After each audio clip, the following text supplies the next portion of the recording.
Hello guys and welcome back to my channel. Today I'm going to check the TBS Tango 2 remote controller, a very highly anticipated product which I've been testing for the last couple of weeks.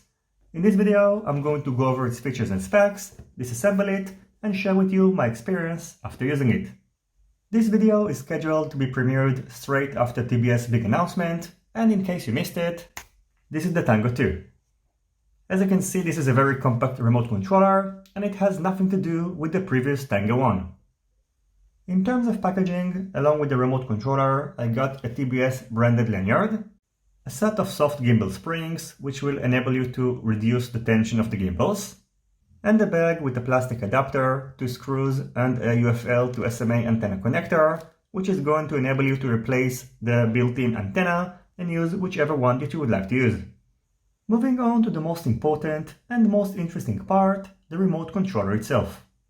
It features a built-in Crossfire microtransmitter which has a maximum output strength of 250 mW, a 5000 mAh 1S lithium-ion battery which should last for about 8 hours. On the bottom of the remote controller you can find a 3.5mm audio jack, and next to it a USB Type-C port which will enable you to charge the internal battery, update the firmware of the remote controller via the TBS AgentX app, and also use it for flight simulators. On the center of the remote controller, you can find a pretty small but yet very readable 1.2-inch OLED screen, which has a resolution of 128 by 96 pixels. In addition, the Tango 2 features very precise Hall sensor gimbals, which are using 3mm threads.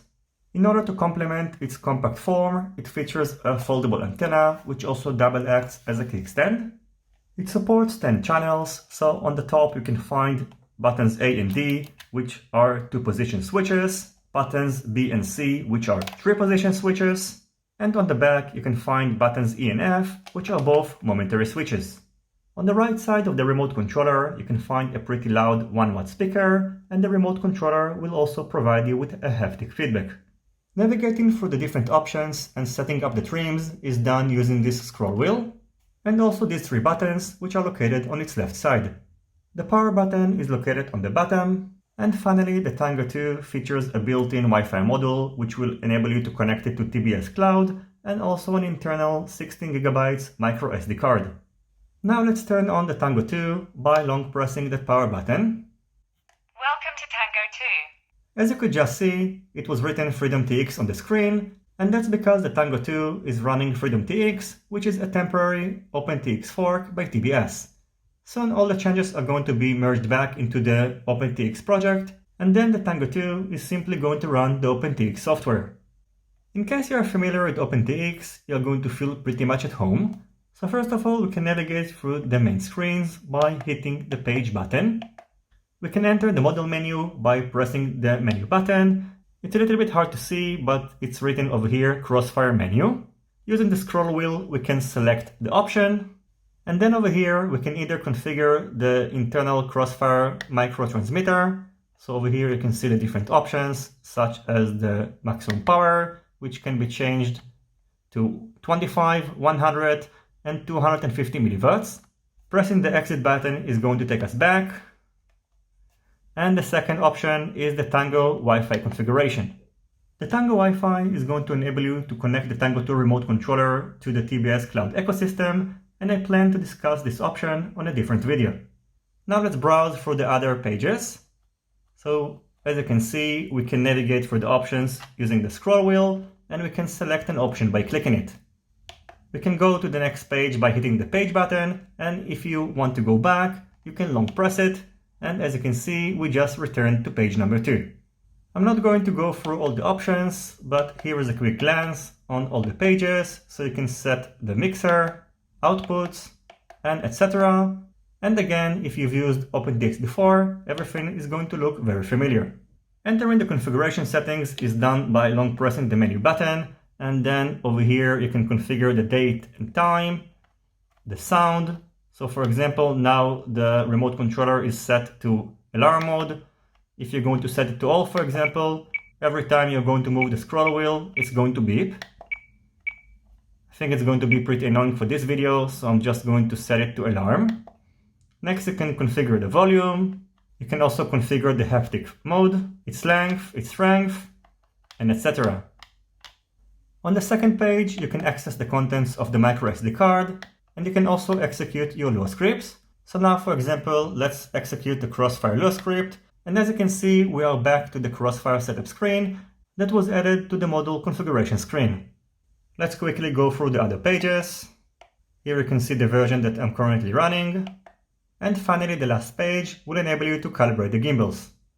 Long pressing the scroll wheel will enable you to switch between the different models that you previously saved, and double clicking it will enable you to change the trims.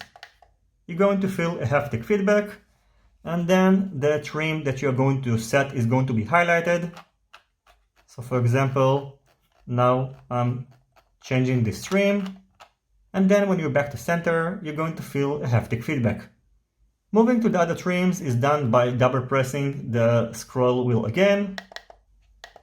And if you want to exit the trim configuration option, you will need to press the exit button.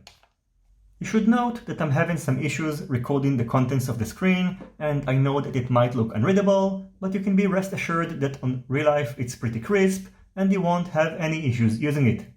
One of the main highlights of the Tango 2 is its form factor. As you can see, it is pretty compact and fits great in the hands.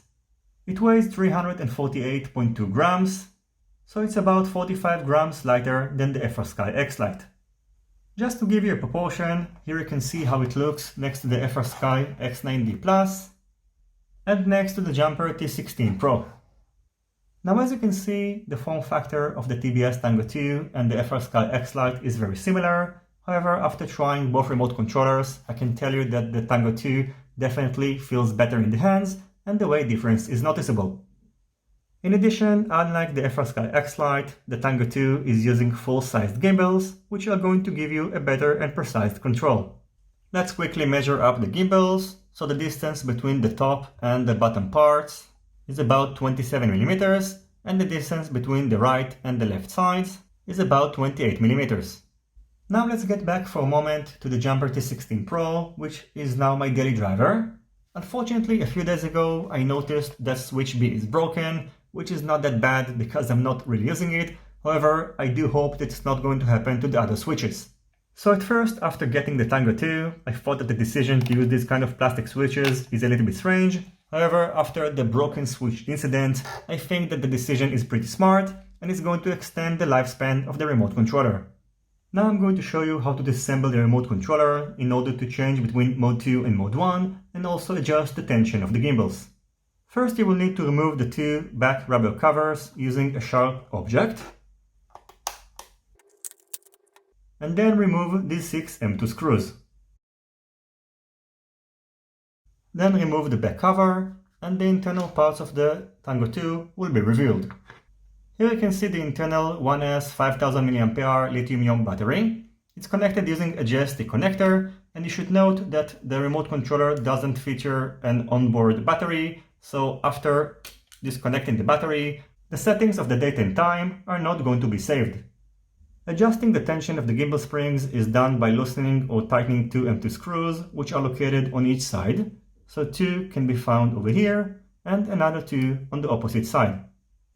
In addition, on each side you can find an M2 screw that locks or unlocks the vertical axis. So now, for example, this remote controller is set to mode 2, and if I would like to convert it to mode 1, I will need to release this M2 screw. Now as you can see, this gimbal is going to be self-centered, and after tightening the M2 screw on the other side, this remote controller is basically converted to mode 1. In order to fully complete the process, you will also need to move these two metal bars to the other side and adjust the friction of the vertical axis according to your preference by tightening or untightening these two M2 screws. On the top side of the main board of the remote controller, secured by this rubber part, you can find the antenna IPX connector. In case you would like to use your own antenna, you will need to, first of all, remove the main board, then release these two M2 screws which are located over here, remove the built-in antenna, and replace it with this 3D printed adapter and the provided UFL to SMA antenna connector. Personally, I think that this antenna is a pretty good solution and I'm not going to bother using this mode, and soon I'm also going to release a range test in order to see how this antenna performs. On the left side of the main board, you can find the microSD card, so in case you need to replace it, carefully remove this yellow tape, and then you can remove the microSD card.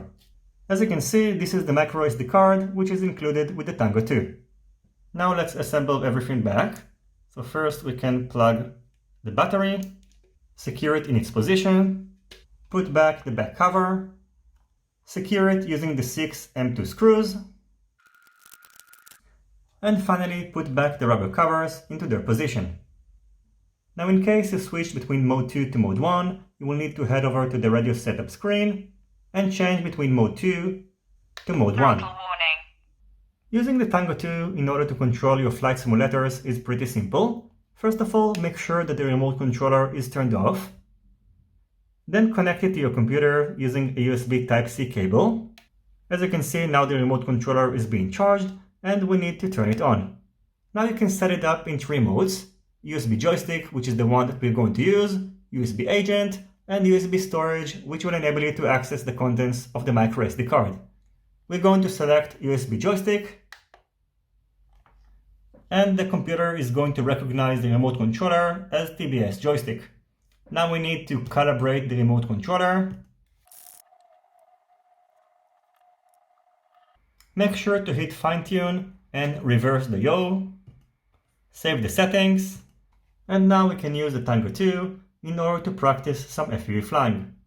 The Tango 2 is available in 2 versions. I've got the standard one, which costs $160, and you can also get the Pro version, which costs $40 extra. The only difference between the Pro and the non-Pro versions is the foldable gimbals, and I would like to thank Swiss Rise for allowing me to use his video where he demonstrates their capabilities.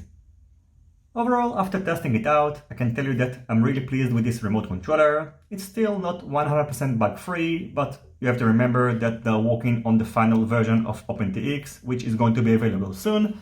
In addition, I can tell you that as a pincher, I find this remote controller very easy and comfortable to use. However, I recommend that in case you are a pincher like me, you should consider changing the default stick ends to better ones, as they will provide you with a much better and precise control.